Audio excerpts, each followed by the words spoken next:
ኤድመንድ የአማራ ልጆች ላይ ፖለቲካ እየሰራ ሲጫወትባቸው አየው። እንዴት የአማራ ልጆች የጎጃም ማት ልጆች ገብተው ኤድመንድ ጋር የጎንደርን ሲሰድቡ ይውላሉ። እንደፈለገ ቢሆን እንደ የትኛው ፖለቲካ ነው አንዱ አንዱን የሚያሰድበው? በሌላ ብሔር ጎጃም ነው ጎጠኛ፣ ጎንደር ነው ጎጠኛ ብለህ ለሌላ ብሔር ታሰድባለህ? ለህዋት። ለዚህ ነው ብልጽግናን 80% የምደግፈው። ለዚህ ነው እኩልነት እንኳን ኢትዮጵያ አሜሪካን የለም። እንኳን ኢትዮጵያ እኩልነት አሜሪካን ሀገር የለም። አሜሪካ ተወልደው ያደጉት ጥቁሮች ከነጮች እኩል መብት የላቸው። አሜሪካን ሀገር መልካችን የጠቆረ እንኳን ከነጭ ጋር እኩል መብት የለን። ያ እና በብዛት የምትሸወዱት ምንድን ነው? በዚህ ኤርትራውያንን አደንቃለሁ፣ በዚህ ኦሮሞዎችን ታደንቃለህ፣ በዚህ ትግራዋይ። በተአምር አንድ ትግራዋይ የሽሬንና የመቀሌን ልጅ አያጣለም። ሽሬን ደግፎ መቀሌን አይሰድብም። አድዋን ደግፎ አክሱምን አይሰድብም። ተግባባን? አያደርጉትም። ኤድመንድ ቤት ገብተው ዘመንን አስደግፎ ሌላው እስክንድርን ያስረግጣል። ነገ ደግሞ እስክንድርን ያስደግፍና ዘመንን ያስረግጣል። እንደዚህ የሚያደርጉ በጣም የሚገርሙ ሰዎች አሉ። በጣም ነው የሚገርመውና እንደዚህ አይነት ነገር የአማራ ልጆች እቃቃ መጫወቻ መሆናችሁ በጣም ያሳዝነኛል። ተው፣ አይጠቅማችሁ፣ በእውነት አይጠቅማችሁም። ስለዚህ የአማራ ልጆች ብትችሉ ኤድመንድ ከሚባል የአማራ ጠላት ብትርቁ ጥሩ ነው። ብትችሉ ኤድመንድ ከሚባል አማራን በጣም ከሚጠላ ሰው ብትርቁ ጥሩ ነው። በኋላ ነገራችሁ በሙሉ ይበላሻል። አሁን የሚሰባሰበው ገንዘብ እንኳን ወደ ፖለቲካ ተቀይሮ ለሰዎች እንዳይደርስ እየተደረገ ነው። ለምን? በመሃል ፖለቲካ አጀንዳ ፈጠሩ። እነ አማራ ኪላ ዋና አማራዎች ገብተው ፖለቲካ አደረጉት። ገስዋል። የትኛው አማራም የሚረዳ ይቆማል፣ ትግራይ የሚረዳ ይቆማል። ምን ታመጣለህ? ህዝቡ ይሞትልሃል። በራ ይህንን እንኳን አያስቡም። ትግራይም የሚረዳ ይቆማል። ልትገዙ ነው? ኦኬ። ጽምዶ ነው ገለመሌ የሚባል ነገር ጀምረዋል። ጽምዶ ልታረግ ነው? ኦኬ፣ ያቆምልሃል። እዛ ሰው በራብ ይሞታል። አማራ ክልል ላይ የሚረዳው ነው እንዴ? ኦኬ። ከዛ ምን ያደርጋሉ? ያስቆሙታል። አለቀ። ስለዚህ በማስተዋል ስለማያደርጉት ነገሮቹ በሙሉ ይበላሻል። በሙሉ የተሰራው ነገር አመድ ይገባል። ከዛ መንግስት ገበያ ያደርገዋል። የተሰበሰበውን አስቆመዋል። አንዴ ሶሻል ሚዲያ ለጥሩ መጠቀም ትችላለህ፣ ማጥፋትም ትችላለህ። አያቸው አይደለ? አሁን ቆመ። ምን ታመጣለህ? አሁን ምን ብዬ ቆመ? አሁን የሚሰበሰበው ነገር ቆመ። ለምን? ለጦርነት ሊጋዝ ነው። እዛ የተራቡትን እያየን ድምፅ ቅጅ ወጣ፣ በዚህ ብለው አስቆሙት። የትግራይም ቆመ፣ የአማራውም ቆመ። አከተመ። ምን ታመጣለህ? ምን ማድረግ ትችላለህ? ስለዚህ አንዳንዴ ስታወሩ በማስተዋል ዝም ብላችሁ ታጨበጭቡና ዜሮ ትገባላችሁ። እዛ የትግራይ እናት እንዴት ሆና እንደሆነ አይተናል። መቼም ህሊና ያለው ሰው በዛ ፖለቲካ ይሰራል ብዬ አላስብም። የራብ ፖለቲካ የለም። ስለ ራበው ይነሳል ብለህ የምታስብ የለም። በመሃል የተጎዳው ደሃው ነው። በመሃል የሚያልቀው ደሃው ነው። በመሃል የሚበላው ደሃው ነው። በመሃል ብልጽግና ልክ ነው ያደርገው። እኔም በሆን የማደርገው ሶሻል ሚዲያ ላይ ወጥተህ ሲሰበሰብ ብልጽግና ምንም አልተቃወመም። ምንም ብልጽግና እግዚአብሔር ምስክሬ ሀቅ ነው የምመሰርተው። አንድም ብልጽግና በዚህ ስራቸው ላይ እየተቃወመ የለም። ልክ ሲጀመር ግን ፖለቲካ ጀመሩ። ምን አሉ? ኧረ ጽምዶ የሚባል ፖለቲካ ተጀመረ ነው እንዴ? ኦኬ፣ አቁመዋል ነው እንዴ? ፋኖን መርጃ ነው አሉ። ኦኬ፣ አባራ ባዶ ገቡ። አሁንም የምናገረው እውቀት የሌላቸው ሰዎች ፖለቲካ ጀምራችሁ ህዝባችሁን ታስጨርሳላችሁ እንጂ ህዝብን አታድኑ። የሰው ልጅ መማር ከቻለ ከህወሓት ፖለቲካ ሊማር ይችላል። ህወሓት 27 ዓመት ህዝቧን ሳትረዳ የትግራይ ህዝብ እየተራበ እነሱ ውስኪ ይራጩ ነበር። ለዚህ ነው የትግራይ ህዝብና ህወሓት ይለያያሉ ማለት ውስኪ ይራጩ ነበር። አሁንም የህወሓት ዋናዎቹ ምንም አልሆኑም፣ ምንም ችግር የለባቸው። የትግራይ ህዝብ ግን እስካሁን እየማቀቀ ነው። ምንም ባላደረገው አሁንም ይማቀቃል። ይሄንን ነገር አማራ ጋር ያስገቡት ነው። ምን ብለው? ፋኖ ብለው የአማራን ህዝብ ፋኖ ነው አማራ ነው ብለው ምን ለማድረግ አስበዋል? የአማራን ልጅ ሙሉ ሊያስፈጁት አስበዋል። ፋኖን ያልደገፈ ብአዴን ነው ብለን ለሁለት እንዲጣሉ አንድ ህዝብ ይደረጋል። መብት ነው መደገፍ። ብልጽግና መደገፍ፣ ፋኖን መደገፍ፣ ህወሓትን መደገፍ፣ ኦነግን የፈለግከውን መደገፍ መብት ነው። ለዲሞክራሲ የሚታገል ሰው ሌላውን እያጠፋ መታገል አይችልም። ሐሳብ ነው። በሐሳብ ነው ለውጥ የምታመጣው። በሐሳብ ለውጥ የማታመጣ ከሆነ ምንም ልታመጣ አትችልም። ሞክር፣ በጉልበት ብለሃል፣ ሞክር። እመነኝ፣ አንድ ቀበሌ አትይዝም። አንድ ቀበሌ ነው የማወራ። በተለይ ችግር አለበት። ሙሉን ነገር የተቆጣጠረው መንግስት ነው። በፊት ቢሆን መንግስት ሳይጠነክር ትችል ነበር። አሁን ሙሉ ጠንክሯል መንግስት። በጉልበት ለመጣ አፈር ከድሜ ለማስገባት ምንም ኤክስኪውዝ የለም። መንግስት ያጠፋል። አሁን የምትችለው መንግስትን በእውቀት ካልመጣ አታሸንፍም። ይሄ ተባብሬ ከህወሓት ጋር ወጄ አማራና ህወሓት አንድ ላይ ሆነን ሰርተን ምናምን ሰው እንዳይስቅብን። የወልቃይት ጥያቄ ይዘው መጥተዋል። አሁን የህወሓት ልጆች እንዴት ነው የምታስተናግዱት? መቼም ቢሆን የወልቃይት ጥያቄን የትግራይ ፖለቲከኞች ይፈልጉታል። መቼም በፈለግከው መንገድ ሂድ፣ የትግራይ ፖለቲከኞች ወልቃይት ጥያቄያቸው ነው። ጥያቄ ካለው ጋር ምን አታመጣ፣ ወዳጅነት አይኖርህም በፍጹም። አንተ ጋር ጥያቄ ካለው ወዳጅነት አይኖርህም። ለምን? ይፈርሳል። ብታሸንፍም ነገ አብረህ ትዋቀጣለህ፣ ትጋደላለህ። ስለዚህ ጥያቄ ከሌለብህ ጋር ነው። ለምሳሌ ዶክተር አብይ ከኢሳያስ አፈወርቂ ጋር ሲያደርግ ጥያቄ አልነበረበትም። ስለዚህ እዚህ ጋር ያለውን ህወሓትን ደምስሰዋል፣ አንድ ላይ አከተመ። አሁን ቢለያዩም አሁን የጥያቄ ጉዳይ የለም፣ የፓወር ጉዳይ ነው። አሁን ፓወር ኃይል ማሳየት ይፈልጋሉ ሁለቱ። ስለዚህ የህወሓት ጉዳይ ህዝቡ የስልጣን ጥያቄ የለውም ህዝቡ። ህወሓት ግን በሀበሻ ተሸነፍኩ ማለት በጣም ውርደት ነው። በሀበሻ አይደለም በስልጣን በቁማር ከተሸነፈ ያብዳል። ስልጣንን ተው አምኖ አይቀበል። ምክንያቱም የሀበሻ ባህሪ ነው። ለመጀመሪያ ጊዜ በስልጣን ደረጃ እንደ ደቡብ አክባሪ የለኝም። ደቡብ ኃይለማርያም ደሳለኝ ስልጣኑን በፈቃደኝነት የለቀቀ ጠቅላይ ሚኒስትር ቢኖር ኃይለማርያም ደሳለኝ እውቀቱ እያለው ከማንም በላይ ዲግሪ እያለው ከማንም በላይ ብቃት እያለው ከማንም በላይ ችሎታ እያለው እንዳለም ከባለስልጣን በሙሉ በላይ ባለ ዲግሪ ኃይለማርያም ደሳለኝ፣ ባለ እውቀት ኃይለማርያም ደሳለኝ ማንም አይክደው። ይህንን እንኳን ለአፍሪካ መሪ ይሁን ተብሎ ሲባል ተቃውሞ የኢትዮጵያ ሕዝብ እያስነሳ ነው። ማን ነው ኳሊቲ ያለው እንደሱ? አበሻው ኮምፕሌን እያደረገ ነው። አየህ፣ ውለታ ቢስ የሆነ ህዝብ አለን። ምንም ነገር ብታደርግለት በኢትዮጵያ አንድ ሰው አይቻለሁ ኃይለማርያም ደሳለኝን የሚያክል የለም። እሱን እንኳን በስርዓት እንትን እንዳያደርገው እያደረጉ ነው። እና በብዛት ፖለቲካ፣ የሰሜን ፖለቲካ ከቻላችሁ መጀመሪያ ህዝቡን አስታርቁ። እንደኔ ህዝቡ ይታረቅ። አማራው ከትግራይ ጋር ሙሉ በሙሉ እርቅ፣ ሙሉ ህዝብ ለህዝብ አብሮ የሚኖርበት እርቅ ፍጠር። ከፈለግ ትልቁ ማረቅ ካለበት ሙሉ በሙሉ እርቅ።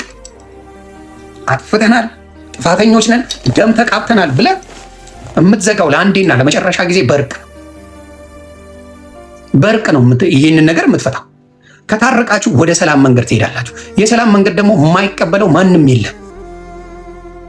ኦሮሞ ባዘር የማያደርገኝ ለምን እንደሆነ ታውቃለህ? እግዚአብሔር ምስክሬ ነው የምልህ፣ ኦሮሚያ ክልል ማንም መኖር ይችላል።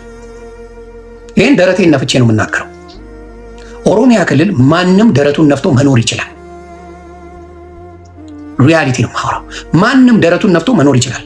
አይ የምትል ከሆነ ኦሮሚያ ክልል አጣጥመ እየኖርክ ነው። ትወጣ ነበር፣ አትወጣ። ኦሮሚያ ክልል የማያኖር ቢሆን ወደ ሌላ ክልል ሮጣ ትወጣል። እኔ አሁን ለምሳሌ የሆነ ክልል ላይ ባይመቸኝ ላጥ ብዬ ነው የምወጣው። ኦሮሚያ ክልል ለመኖር ደቡብ ክልል ለመኖር ምንም ችግር የለም። አዲስ አበባ ለመኖር ምንም አይጠይቅም። ምናልባት አክሰንት ካለ አንድ ሰሞን እንልሳለን። የማን ነው ሰገጤ ከየት የመጣ እንላለን። አልዋሽም። የአዲስ አበባ ልጅ የሆነ አክሰንት ካለ ትላሳል በስሱ። ከዛ በኋላ ግን ጀለስ ነው የምናደርግ። የሻማ እንቀበለ የሻማ ማለት ያው ላስላሱ ማለት ነው።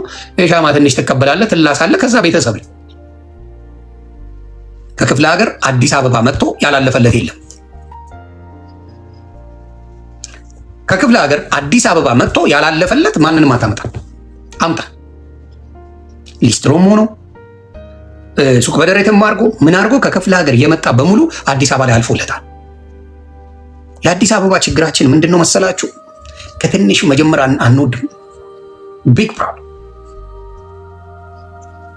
ከትንሽ መጀመር በጣም የምንጠላው ነገር የአዲስ አበባ ልጅ ነው። እልል ብሎ የገጠር ልጅ የሀብታም ዘበኛ ሆነው ሰራተኛዋን እየሸጎረ እስኪያልፍለት ጽድት ብሎ ይኖራል ያለ ሀሳብ። ዘበኛ ሚስት አለችው ሰራተኛ ያለ ሀሳብ። ጋሽዬ ወደ ስራ ሄዳሉ፣ ሚስትየው ስራ ትሄዳለች፣ ልጆች ትምህርት ቤት ሄዳሉ። ዘበኛውና ሰራተኛው አቤት ናቸው። በ5 ወሩ ዘበኛው አለጥልጦ ነው የምታየው አምሮበት። ምክንያቱም እኩል ነው የሚሰራለት። ስለዚህ የገጠሩ አሁን የአዲስ አበባ ልጅ ሆነ ዘበኛውን ብትለው ማንም አይሰራለ። ገባ? የአዲስ አበባ ልጅ ሆነ ዘበኛ ስራ ብትለው የሚሰማል።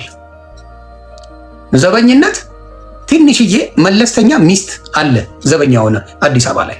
የገጠር ልጅ አሁን ዘበኛ ሆነ፣ ከዛ በኋላ ደግሞ ሰራተኛ አለች፣ የሀብታም ደግሞ ሰራተኛ አለች። እሷን እየሸጎረ እየበላ እስኪያልፍለት ይኖራል። ከዛ የሆነች ነገር ይጀምራል፣ ከዛ ያመልጣል። የአዲስ አበባ ልጅ ዘበኛ አይሆንልህ። የአዲስ አበባ ልጅ ሊስትሮ አይሆንልህ። የአዲስ አበባ ልጅ የቀን ሰራተኛ አይሆንልህ። የአዲስ አበባ ልጅ ብዙ ነገሮችን አይሆንልህ። ስለዚህ የአዲስ አበባ ልጅ ጭጎቴያችንን ምላሳችንን ማሳመር እዛ ላለ ነው ማወራ። ስለዚህ እያንዳንዱ ከገጠር የመጣ ከየትኛውም ክፍለ ሀገር የመጣ አዲስ አበባ ከሚኖረው በላይ የተሻለ ህይወት አለ። አዲስ አበባ ላይ ከሚኖረው የተሻለ ህይወት ከገጠር የመጣው አለው። ይሄ ሀቅ ነው የምነግርህ። አዲስ አበባ ልጅ ይደነግጣል። ስለዚህ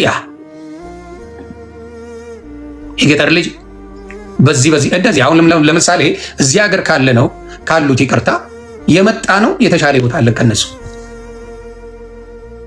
እዚህ ሀገር የመጣ ነው። ለምን? እዚህ ሀገር ቋንቋውን ይችሉታል፣ ምኑን ይችሉታል። ግን በሀገራቸው ላይ ብዙ ግድ የሌላቸው ሰዎች አሉ። ህንዱን ብታየው ጥሩ ነው። ስፓኒሹ ብታየው ጥሩ ላይፍ አለው። አበሻው ብትለው ጥሩ ላይፍ አለው። የተለያየ ሌላ ዜጋ ጥሩ ላይፍ አለው ከነጮችና ከጥቁሮች የበለጠ ካጋል። ስለዚህ ሁልጊዜም ያለው እንደዛ ነው። አሁን በተለይ ኢትዮጵያ ላይ ችግር ካለ ማድረግ ያለብን ምንድን ነው? በመጀመሪያ ደረጃ ይሄ የፖለቲካው ሳይሆን ህዝብ ለህዝብ እርቅ ያስፈልገናል። ሶስቱ የኦሮሞ ህዝብ፣ አማራ ህዝብ፣ ተጋሩ ህዝብ ፖለቲከኞቹ ከልብ ይቅር መባባል አለባቸው። ለምን? የሚያሾሩት እነሱ ናቸው፣ ህዝቡ አይደለም። ፖለቲካውን የሚያሾሩት ፖለቲከኞች ስለሆኑ የአማራ ህዝብ እንደ ህዝብ ፖለቲከኞች ሙሉ ፖለቲከኛ፣ የኦሮሞ ህዝብ ሙሉ ፖለቲከኛ፣ የትግራይ ህዝብ ሙሉ። ደቡብ ይባርካችሁ እግዚአብሔር ይጠብቃችሁ። በእውነት እግዚአብሔር ይጠብቃችሁ። የደቡብ ህዝብን እግዚአብሔር በቸርነቱ ይጠብቀው። የአዲስ አበባ ህዝብን እግዚአብሔር ይጠብቀው። ስለዚህ የአማራ ህዝብ ፖለቲከኞች ሙሉ፣ የትግራይ ፖለቲከኞች ሙሉ፣ እንዲሁም የኦሮሞ ፖለቲከኞች ሙሉ ጠረጴዛ ላይ ተቀምጠው ይቅርታ መጠያየት አለባቸው። ያ እስካልሆነ ኢትዮጵያ መቼም ሰላሟን አታገኝ። ስለዚህ ሶስቱ ብሔር መታረቅ ኦፊሻሊ እርቅ ማድረግ አለባቸው። ይሄን ለማድረግ እኔ እስከማውቀው መንግስት ሙሉ በሙሉ ፈቃደኛ ነው። መንግስት ነግቢ ጠይቂ እናት ውስጥ እውቀትሽን አሳይን። በዛው ነይ ጥያቄ አለኝ። አሁን ሰሞኑን ባለው ነገር ማለት ነው የወርቁ አይተነው ብር በመታገዱን እንዴት ታየዋለህ አንተ? ማለት አንተ ከተናገርክ በኋላ ያንተን አስተያየት ልመልስልህ እችላለሁ፣ እነግርሃለሁ። እስኪ ያንተን ሀሳብና ያንተን አስተሳሰብ መልስህን እስኪ ንገረኝ። የእኔ ሳይሆን እንደ መንግስት ካየሽኝ፣ አሁን እኔ መንግስት ልሁን እንደ ብልጽግና ነው። ከአማራ ህዝብ ጋር ከአማራ ፖለቲካ ጋር ጸበኝነት አለው አይደል? ከፋኖ ጋር መንግስት አይደለ? አዎ፣ መንግስት ከፋኖ ጋር ጸበኛ ከሆነ ማንኛውንም አይነት እንቅስቃሴ መንግስት ይከታተላል በማንኛውም መንገድ ይጂ። ስለዚህ ለምሳሌ መንግስት ወርቁ አይተነውን የሚያይበት መንገድ ልንገርሽ። ወርቁ አይተነው ከኢትዮጵያ በፖለቲካ እንትን ነው የወጣው በፖለቲካ። ስለዚህ ከሀገር ከወጣ በኋላ ምንም ፖለቲካ አውርቶ አያውቅም። ስለ ፖለቲካ ነገር ተናግሮ አያውቅም። መልካም ነገር አለው። ብዙ ኢትዮጵያውያን እንወደዋለን እንደ ግል ባለ ሀብት። በመንግስት ደረጃ ግን ዶክተር አብይ የእሱን እንትን ራሱ አስታውሳለሁ። እሱ የዘይት ፋብሪካውን ሲያስመርቅ መጥቶ አመስግኖ ተመርቆ ሊሰራ የተባለውን ነገር ቆሞ ነው ወደ ሌላ ሄደው። ስለዚህ በምንድን ነው ለመንግስት ወርቁ አይተነው ትሬት ነው። ስለዚህ ወርቁ አይተነው ማንኛውንም ገንዘብ የሚያመጣውን መንግስት የሚያይበት አይን ምንድን ነው? ሊያስመታኝ ነው ሊያስበላኝ ነው ብሎ ነው የሚያስበው። ባሽ እኛ እንወደዋለን። እኛ የሀገራችን ድንቅ ሰው። እኔ መንግስት ማድረግ አለበት ብዬ የማስበው የተሰጠውን ገንዘብ የተረዳውን ገንዘብ የት ጋር በአግባቡ መድረስ አለበት የሚለውን መንግስት ማድረግ ይችላል። ህዝባችን ደህይተዋል። ህዝባችን መረዳት አለበት። ህዝባችንን አትርዱ ከተባለ ደግሞ መንግስት የተሻለ ነገር ይዞ መምጣት አለበት። በዛ የምስማማ ሰው አይደለም። ህዝባችን መረዳት የለበትም ካለ መንግስት የሆነ ነገር ማመቻቸት አለበት። ተግባባ። መንግስት ከፈለገ ይህንን ነገር ቼክ አድርጎ ገንዘቡ ወዴት እንደሚሄድ በስነ ስርዓት ተከታትሎ እንትን ማድረግ ይችላል። ስለዚህ ወርቁ አይተነው ዛሬ አይደለም ድሃን ሲረዳ የነበረው። ወርቁ አይተነው ዛሬ አይደለም ለኢትዮጵያ ዘር ሳይመርጥ ሲያግዝ የነበረው። ለረጅም ዘመን ኢትዮጵያ ለረጅም ጊዜ ወርቁ አይተነው ለድሆች የሚደርስ ወንድም፣ ድሆችን ያግዛል፣ ብዙ ነገር ይጥራል፣ መልካም ነገር አለው፣ ብዙ ሰው ይወደዋል፣ ብዙ ሰው ያከብረዋል። ይህንን ለማድረግ ሁልጊዜም የሚጥር ሰው። ስለዚህ ወርቁ አይተነውን ስለሰጠ የሚቃወመው ህዝብ አለ ብዬ አላስብም። ግን ወርቁ አይተነው ችግሩ ምንድን ነው? ሲረዳ ዘግናኝ ብር ነው የሚረዳው እና ለመንግስት ትሬት ነው። አውጥቶ 15 ሚሊዮን ሲል እንደ አንድ መንግስት ያስደነግጣል ነው የምትለው። ተግባብተናል። ለምሳሌ የሆነ 500 ሺህ ረዳ ወይ 1 ሚሊዮን ረዳ ምናምን ምንም አያስደነግጥም። ግን ወስዶ የሆነ ቅቡ የሚያደርግ ነገር ሲናገር ለመንግስት ቅቡ ነው የሚለው። ተግባባን። ስለዚህ ወርቅሻ በስሱ ብታደርገው 1 ሚሊዮን ዛሬ ወይ 500 ሺህ ከዛ የሆነ ጊዜ 300 ሺህ ምን እያልክ ብትረዳ ጥሩ ነው። መንግስትን እንደዚህ ማስደንገጥ ለአንተም ጥሩ አይደለም። በእውነት እውነቴን ነው። ወርቁ ዝም ብለህ አምኖ ባለሀብትን እንደዚህ አይነት መንግስት የሚያስደነግጥ ቁጥር አትርዳ። 15 ሚሊዮን በአንዴ ተብሎ እዚህ ቀን ሙሉ ሌሊቱ ሙሉ ቢዳከር የማይገኝ ገንዘብን በአንድ አረ ምንም ችግር የለም እኛ እኮ በጀታችን አለ 500 ሚሊዮን አለ። የወርቁ አይተነው ፋውንዴሽን 500 ሚሊዮን አለ። እቺ ምንም ማለት አይደለችም። ከዛ ደግሞ የታኩሬን 5 ሚሊዮን ጨምር 20 ሚሊዮን በአንድ ይረዳለው ሲል እንዴ ወርቁን አንኮታኩተነዋል ጥለነዋል ሲሉ መጥቶ ቀልባቸውን ይገፋል እንዴ? ትክክል አይደለም። መንግስት ወርቁ አይተነው ተንኮታክቷል፣ ገንዘብ የለውም፣ ምንም መግቢያ መውጫ የለውም ሲሉ በአንድ መጥቶ አይ ችግር የለውም የሆነች 15 ሚሊዮን ብርና ለአንተ ደግሞ ታዳጊ ስለሆን ከአንተ ልጅ ነህ፣ ስለዚህ አንተ ደግሞ ነገ አንተን አይተው ተነሳስተው ሌሎች ህፃናቶች ሊሰሩ ይችላሉ ብለው የ5 ሚሊዮን መኪና እንደ ቀልድ ችግር የለውም ማለት 20 ሚሊዮን በአንዴ ማለት ይሄ ሰውዬ ይጣራልን ነው ወዲያው መንግስት ያለው። የአንድ ክፍለ ከተማ በጀት ይሰጣል እንዴ? ጥሩ አይደለም። የወርቁ የገቢ ምንጭ ነጋዴ ነው። ወርቁ በጣም የታወቀ ነጋዴ ነው። ስለዚህ መንግስትን በዚህ ደረጃ ማስደንገጥ ለጤናም ጥሩ አይደለም። ወርቁ እኔ መልእክት አደርሱልኝ። መንግስትን እንደ ቀልድ 20 ሚሊዮን ሰጣለሁ ብሎ ማለት ትዝብትን ለመንግስትም ትሬት ነው። መንግስት ይደነግጣል። እውነቴን ነው ማውራም፣ እንደ መንግስት ይደነግጣል። ግን እግዚአብሔር በበረከቱ ጨምሮ ይስጣል። ለወገነ ሲባል ሮጥ የምትመጣና አይንን ሳታሽ ምንን ሳታሽ አውጥተ የምትሰጠው ነገር በጣም የሚደንቅ። ወርቁ ሳይናገር ለብዙ ሰዎች የሚያግዝ ወንድም ነው። ብዙ ወገንን ያግዛል፣ ብዙ ወገንን ይረዳል። እንዲታወቅ አይፈልግም፣ ብዙ ጊዜ እንዲታወቅ አይፈልግም። ስለዚህ በጣም መልካም ሰው ነው ወርቁ። እግዚአብሔር በሚያውቀው ጥሩ ሰው ነው። በርታ ነው። ይህን የሚያደርግ መንግስት ለምን እንዳስቆመው ግን ትንሽ ከማስቆም መንግስት ለአንተ ስራ ቀለለል። ለመንግስት ስራ ቀለለ። ምን አይነት ስራ ቀለለ? መንግስት ያ የሚረዳውን ያን ህዝብ ምን ታደርገዋለህ? ወርቁ አይተነው የሰጠውን ገንዘብ የገባውን በእነ እንትና ስም አይደል የሚገባው? በእነማን ናቸው? በእነ ታኩሪ አይደለ? እሱን እነ ታኩሪ ኢትዮጵያ ነው ያሉት፣ አዲስ አበባ ነው ያሉት። ገንዘቡን መንግስት ወስደህ እዛው ስንዴ ይቅርታ ዱቄትና ዘይት ገዝተህ ስጠው ለህዝቡ። ሲምፕል። እንደዛ ማድረግ ጥሩ ነው። ወርቁ እንደዚህ አይነት አስደንጋጭ ነገር ባታረግ ጥሩ ነው። ጥሩ ነው። ይሄንን አስደንጋጭ ነገሮች መጠት ከቡ ባታረግ ጥሩ ነውና ይሄ ለአንተ። ሌላስ እና ለወገን በዚህ ሰዓት መድረሱ ደስ ይላል። ስለዚህ ያ ወርቁ ያ በገንዘብ ከጠየቃችሁኝ ቢሊዮነር ነው። አቅም አለው፣ በሚገባ አቅም አለው። የስ ሞጣ የደነገጠው ነገር ግራ ነው ይገባል። ሞጣ ደንግጧል በዚህ ጉዳይ። በሱ በኩል የሚሆን መስሎት ነበር። ሞጣ ከጉቺ ጋር በጣም ወዳጆች ነበሩ። ሞጣና ጉቺ ቤስት ነበሩ። ሞጣዬ ጉቺዬ ይባባሉ ነበር። 15 ሚሊዮን በነ ጉቺ በኩል ሲገባ ሞጣ ለጠለጣት። እኔ ሰው ለምን እንደሚቀና ግራ ነው የሚገባኝ። እኔ ከጉቺ ጋር በጣም አርቦቾች ነበሩ። እኔ እስከማ የተማረች ናት፣ ቤተሰቦቿ የተማሩ ናቸው። ጉቺ ማለት የተማረች ቤተሰብ ነው ያላት፣ የተማረች ናት።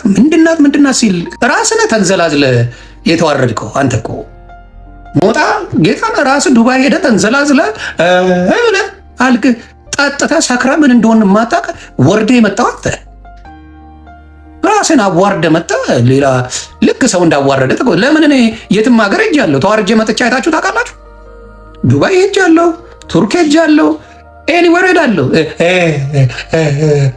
ሰክሬ እንደዛ ስለፋደር ታዩኝ አታዩኝ? ራስህ ከተዋረድክ በኋላ ሰው አዋረደኝ አትበል። የራስህ ማንነት ነው። ከእነ ቪዲዮ ላሳያችሁ እስቲ። ራስህ ሰክረህ መርዛ ጠጡኝ ትላለህ እንዴ? ማን አባጠጣል? ወርቁ አይተህ ነው ለአንተ የዋለውን ውለታ ለማንም አልዋለም። ጌታ ምስክሬ ነው ማለት ወርቁ አይተህ ነው ለአንተ ብዙ ነገር አልዋል። ራስህን ያዋረድከው ራስህ ሞታ ነህ። ማንም ያዋረደ የለም። እግዚአብሔር ምስክሬ፣ የተዋረድከው በራስህ ስካር፣ በራስህ መለፋደድ፣ በራስህ ገብተህ ተዋርደህ ልክ ሌላ ሰው አቀናብሮ አቀናጅቶ ምናምን እንትን የምትልና የሞጣን ነገር ልዘግበን። ዱባይ ስትሄድ ምን ላይ ነበርክ?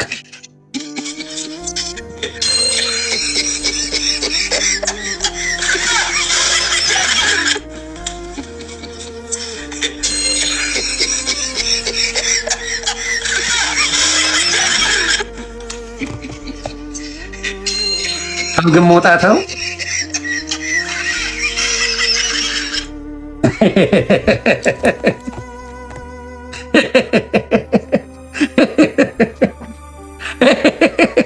እንደዚህ ክፍት ሰክረ የገባበትን ቦታ የማታውቅ ሰውዬ ስለሌላ ብታወራ የሚሞቀው የሚበርደው ነገር የለም።